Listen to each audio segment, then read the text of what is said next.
All right, Julianna Pena, we're just 2 days removed from UFC 259, where you weren't on the card, but you ended up kind of being one of the fighters that was the most talked about fighters on the UFC roster, at least at the press conference. Your name was brought up a couple times. So I guess let's start with this. How are you feeling in the wake of last week's event, and what did you think about the champion and your division's performance? Me personally, I feel so great. For one reason, it is International Women's Day, so happy Women's Day. And number two, I feel great because the fight played out exactly how I knew that it would.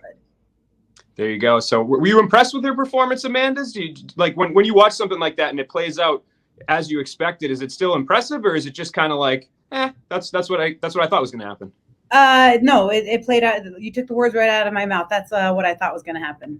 There you go. So let's take a step back. Before the co-main event started, before Amanda and Megan Anderson made their walk to the cage, you had a very nicely timed tweet. You put out that you'd be watching very closely because your opponent, everybody thought you were going to fight Holly Holm. She was out of the fight. So when did you find out about that news, and kind of how long did you have to sit on it to drop that bombshell right before the walkouts? I found out that day, actually, pretty much close to when the fights were going to start as when I found out, and so it was a big shock to me. But I feel like the stars are aligning perfectly, and everything is kind of going in the direction that it should be going, and so it ended up working out better for me, I feel like.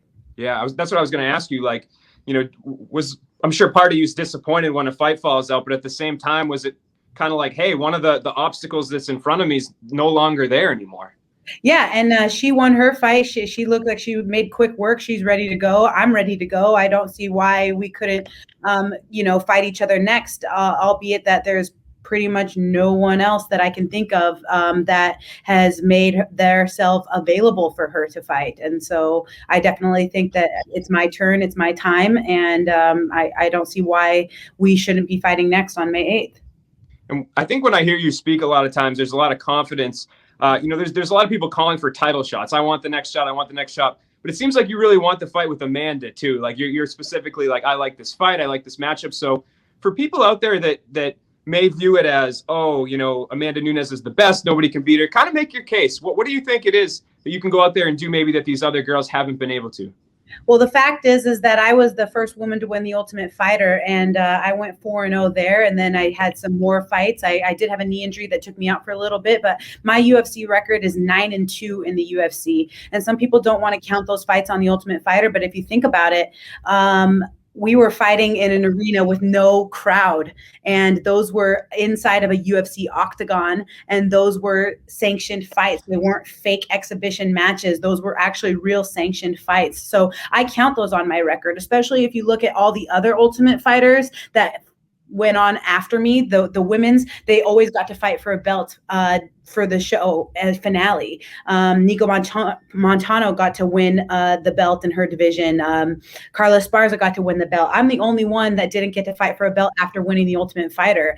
I'm 9-2 in the UFC, and Amanda has one more victory than I do. I've been fighting in this UFC division just as long as she has, and I'm the only one that can say that they have a record similar to hers minus one more loss. So to me, I feel like there's nobody else in the division that can say that about their record and about themselves. And for me, styles make fights. I feel like stylistically, I'm the worst possible matchup for her. I am her kryptonite, and I do believe that she knows that, because every time I fight, she always says one more, and you got to fight one more, and you got to fight one more. It's like, you didn't make Felicia Spencer fight one more. You didn't make, Megan Anderson fight one more. You didn't make Holly fight one more, but for some reason, I got to fight one more. I mean, there's really no one else. She's actually cleaned out the division. She hasn't fought me. She hasn't fought a fighter like me. And I definitely think that, it's very clear that she does not want to fight me. Stylistically, I am the worst possible matchup for her.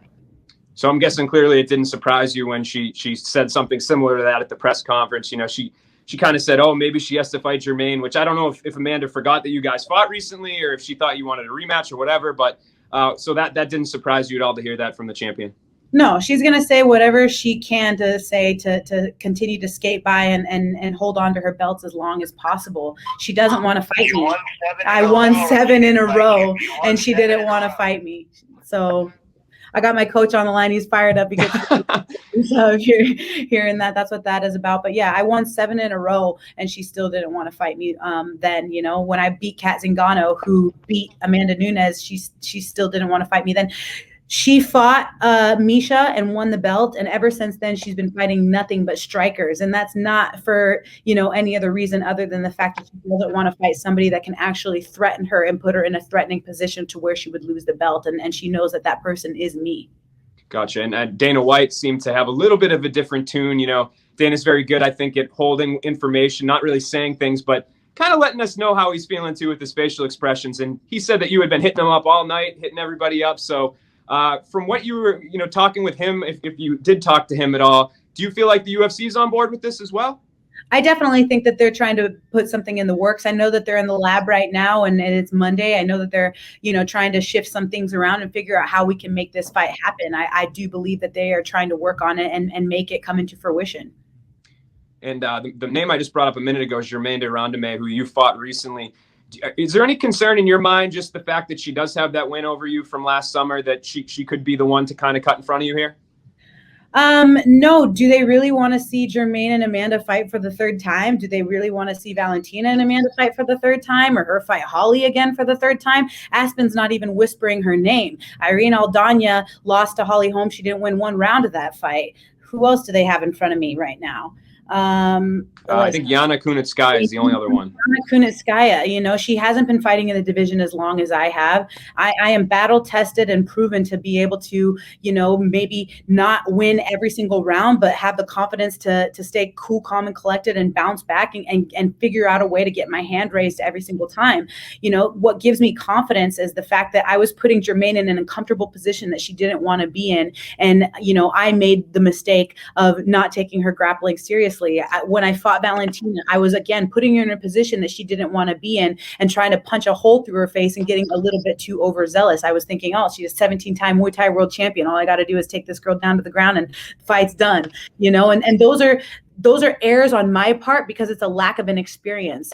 17-time Muay Thai world champion, Valentina, 47-0 undefeated kickboxer, Germaine de Randamie, you know, Holly with her boxing accolades. These girls have one thing over me, and that is experience. I'm about to hit my 20th fight on my next go around, and that is just 20 fights in MMA. That's it. I have been in this sport at 19 years old is when I threw my very first punch. And so the thing that I'm excelling in and the thing that I'm peaking at is my experiences in these fights and being able to change those experiences. And my trajectory is only going forward. I'm peaking right now. And I'm at the best possible spot in my life, physically, mentally, emotionally, than I've ever been in my entire life. And one of the things that I think that has held me back is my lack of an experience. But through going through those tough experiences, I can say confidently that I've changed those mistakes, and I'm confident that I can hang with any of these girls in either of these divisions. It doesn't matter, 135, 145, it doesn't matter. The point is that I know what I'm capable of doing. I have fixed those errors, and I am definitely more than ready to test my skills up against the best in the world, because I've only fought the best in the world. The only people that I've been fighting is 3 former world champions, silver Olympic wrestler. I was able to beat those girls, like the Kat Zinganos, the good grapplers, and the good wrestlers, Sarah McMahons and stuff like that. I was able to out-grapple them. And so I definitely think that I'm just getting better and better. And as the time goes on, things are just going to be more and more in my favor. Yeah, and something, a comment that I saw quite a bit, and I granted, I think a lot of it's directed towards featherweight, but Amanda in general, there's this sentiment online, like, there's nobody out there that can beat her. You know, she's the GOAT. Do you feel disrespected at all by that? I just feel like it's just everyone has been overlooking me and underestimating me for so long. They've always continued to just be like, nah, nah, nah. And that's what they did on The Ultimate Fighter. And that's what they've continued to do throughout my career. But I've just been fighting the top competition my entire career. I've only been fighting the girls that are at the top of the division. I'm losing the #1 girls in the world. And I'm winning against girls that are also, Olympic wrestlers. I'm winning against girls that are former world champions like Nico Montano. I definitely feel snubbed in the sense that she wants to act like she's cleaned out the division. It's like, okay, well, I'm still here and you still haven't fought me, and you haven't cleaned out the division. And if not me, then who else? Who else is there besides me? You know, I just think it's my time, and it's very clear to me that she does not want to fight me. And timing, I think, will be a big thing when it comes to her next matchup. Dana White seems like he wants to turn her around pretty quickly here. So are you pretty obviously you had that fight scheduled. You were supposed to fight in May. So if they called you tomorrow and said, hey, we need a quick turnaround from you, you're there for that title fight? Yeah, if they called me tomorrow and said, we want you to fight tomorrow, I would do that. You know, if they called me tonight and said that we want you to come down to ATT and fight Amanda, I would do that. We can fight whenever she wants. I will be available. If she wants to cut down and cut down to 135 and defend her title, which she hasn't defended since 2019, and fight in the summer in June, we can do that too. Whenever you want, baby girl, we can make it happen. There you go. And at the beginning of this interview, you brought up National Women's Day. And when Amanda was in the cage with the title this past Saturday, she had her daughter there. And I know that's something that's very big for you as well. So when you watch that and you see things like that, I mean, is that even just more motivation for you going forward?